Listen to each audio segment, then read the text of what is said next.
Number মধ্যে উল্লেখ করা আছে সাবজেক্ট লিস্ট, ঠিক আছে। আর সাবজেক্টগুলো কি আছে? বাংলা, ইংলিশ, আইসিটি আর ম্যাথ, 4টা সাবজেক্ট আছে এবং এখানে নাম্বারিং করা আছে।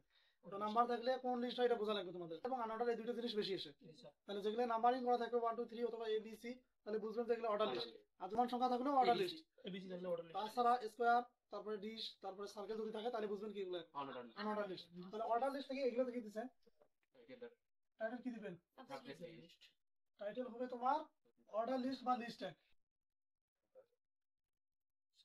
সাবজেক্ট লিস্ট বললে sir list tag title close, ঠিক আছে। জি স্যার।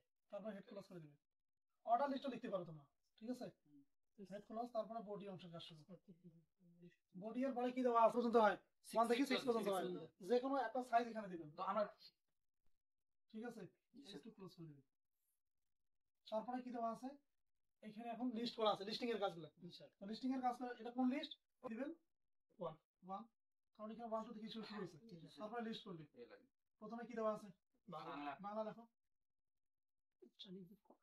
List close. তারপর কি আছে?